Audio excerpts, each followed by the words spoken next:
Qu'est-ce pour vous que l'expérience de la foi, Denis Moreau?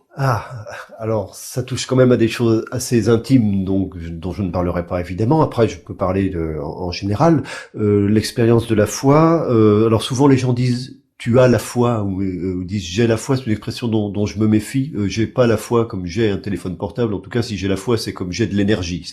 Et vous dites d'ailleurs, c'est pas moi qui ai la foi, c'est la foi qui m'a eu. Et par certains côtés, c'est la foi qui m'a eu, mais c'est une réalité qui me traverse et qui me tient debout. Je dirais la foi, c'est avant tout une façon de se tenir face aux grandes questions de l'existence humaine, la vie, l'amour, la mort.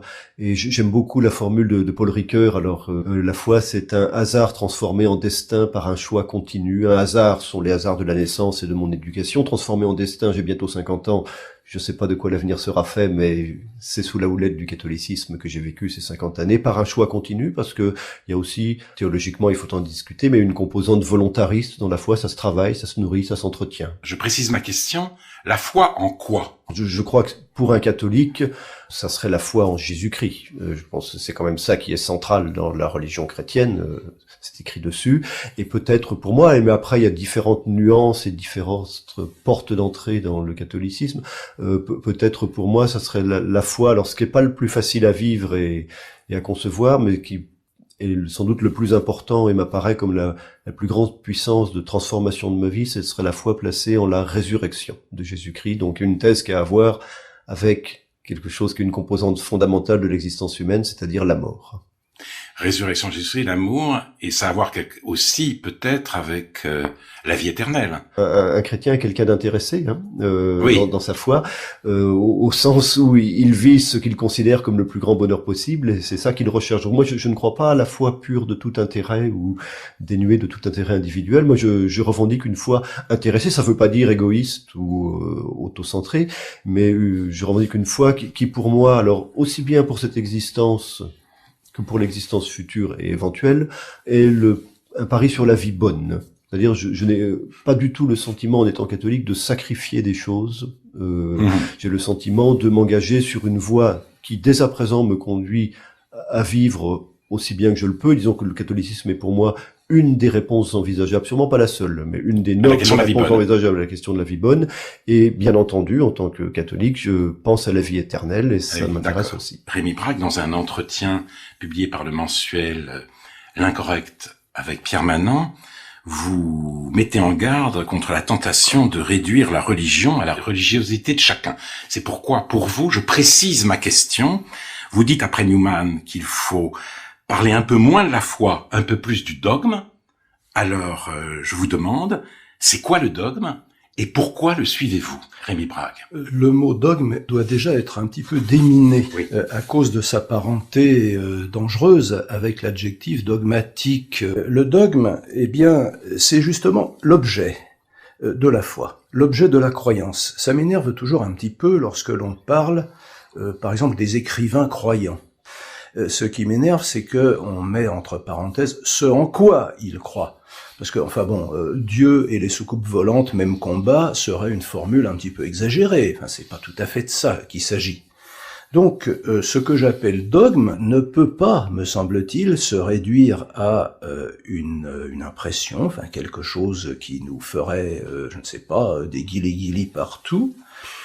C'est un rapport avec un objet. Le fait que l'objet du christianisme, c'est une personne, bon, ne veut pas dire que Jésus serait une chose. Ça veut simplement dire qu'il y a une réalité devant nous par rapport à laquelle nous devons nous situer. Cet objet, c'est le Christ, si j'ai bien compris, pour l'un comme pour l'autre. Et dans votre livre, Denis Moreau, vous citez l'Épître aux Corinthiens de saint Paul. Si le Christ n'est pas ressuscité, notre message est vide, et vide aussi votre foi. Si le Christ n'est pas ressuscité, votre foi est illusoire. Je définirais un chrétien comme quelqu'un qui fait le pari de croire que ce n'est pas la mort qui gagne à la fin, parce que le Christ est ressuscité, nous montrant par là que la mort n'est pas le terme absolu. Vous dites que les pères de l'Église parlaient d'une mise à mort de la mort, et vous citez également saint Augustin. Le Christ est mort, mais il a tué la mort. Il a achevé en lui-même celle que nous craignons. Il l'a prise, il l'a tuée, comme un grand chasseur affronte un lion et le terrasse. Où est la mort? Cherche-la dans le Christ, elle n'y est déjà plus. Elle était en lui, mais elle est morte. Ô vie, mort de la mort. Alors j'aimerais que vous me commentiez l'un et l'autre ce passage de l'Épître aux Corinthiens et ces phrases très belles de Saint Augustin, Denis Moreau. Alors ces phrases, déjà, si jamais ça n'est pas vrai, au moins c'est très beau. Vous l'avez bien lu, ce sont des phrases magnifiques. Alors, je caricature un petit peu. Ce qui est exceptionnel dans l'existence de Jésus-Christ, c'est sa résurrection, et c'est ce que dit Paul. Jésus est né, mais ça arrive à tout le monde. Il a mené une vie d'agitateur politico-religieux, qui a déplu aux autorités en place, et je caricature, hein, et qui a été victime d'un procès expéditif, mais, disent certains, 3 jours après sa mise au tombeau, on l'a revu, vivant, bien présent, et donc, par lui, la mort a été vaincue. Alors ça, c'est ce que dit cette phrase de Saint Paul que vous avez rappelée. Je pense, que c'est le cœur du christianisme. C'est pour ça que la plus grande fête chrétienne, ça n'est pas, si ça a un sens d'établir un palmarès, ce n'est sans doute pas Noël, qui est la fête de la naissance du Christ, mais c'est Pâques qui commémore sa résurrection. La résurrection du Christ nous indiquant donc que la mort n'est pas le terme absolu de nos existences, et ça, je pense que croire cela, ça change la vie. Alors, les pères de l'Église lisaient souvent de manière figurée le récit de la sortie d'Égypte des Hébreux, et ce texte que tout le monde connaît au livre de l'Exode, où les Hébreux, pourchassés par les Égyptiens, se retrouvent devant la mer Rouge et vont aller s'écraser dans la mer. Et puis la mer s'ouvre, ils peuvent traverser. On y a souvent vu chez les pères de l'Église une préfiguration de ce que le Christ réalise pour nous. Devant nous, il y a le mur de la mort. Alors, je parle à dessein de mur de la mort parce que c'est Sartre qui, dans sa nouvelle Le Mur, métaphorise la mort comme un mur. Devant nous, il y a le mur de la mort contre lequel nous pensons aller taper, et puis le Christ ouvre une brèche dans le mur de la mort et nous indique par là que ce n'est pas la fin absolue de toute chose. Et ça, je pense que si on adhère à cette idée, alors qu'elle est une idée à la fois belle et peut-être en un sens improbable, la vie en est radicalement commuée. Je suis pas le premier à dire ça. Je crois que une des grandes difficultés que les hommes ont dans la vie, c'est la peur de la mort. Je ne connais personne qui n'ait pas peur de la mort. Peut-être pas de la mort en général, mais comme dit Yankelevitch, il faut aussi parler de ma mort en première personne. Et ça, je suis pas très à l'aise avec l'idée que je vais mourir personnellement. Et il y a la peur de ta mort, de la mort des gens que nous aimons. Et ça, je ne connais personne qui n'ait pas peur de la mort des gens qu'ils aiment.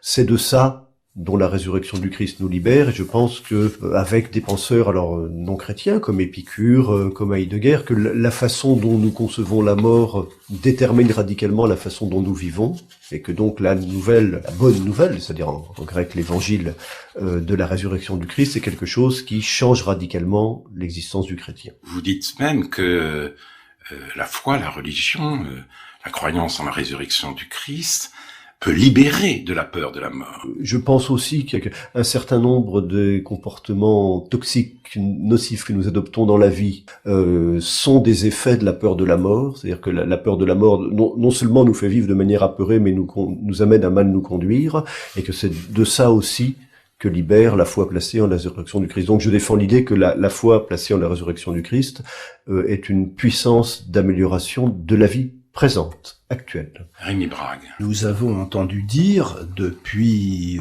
les années 80 du 19e siècle, Dieu est mort. La formule est plus ancienne, bien entendu. Enfin, c'est quand même Nietzsche qui lui a donné une orchestration puissante, et surtout une orchestration qui a eu du succès, que l'on cite, que l'on répète. Si l'on regarde bien la logique de cette affirmation, on va être amené à la retourner et à dire que la mort est Dieu. Si en effet la mort a réussi à triompher de celui que les chrétiens appellent le prince de la vie, à savoir le Christ, si celui-ci n'est pas ressuscité, alors c'est la mort qui est la plus forte. Et comme nous avons pris l'habitude depuis au moins le XIVe siècle de définir la divinité à partir de l'idée de toute puissance, nous disons le Tout-Puissant, et on comprend très bien de qui il s'agit, alors la place du Tout-Puissant va être occupée par celle qui a vaincu celui que l'on croyait jusqu'à présent le Tout-Puissant, à savoir Dieu le Père Tout-Puissant, et la conclusion, ça va être que la mort est Dieu. Donc Dieu est mort, la mort est Dieu sont des propositions finalement équivalentes. Alors le christianisme s'inscrit en faux contre cette équation et dit que, effectivement, la mort n'est pas un dernier mot, que Dieu, que la puissance de la vie avec un V majuscule ne nous abandonne jamais, même lorsque les portes de la vie semblent claquer derrière nous de façon définitive.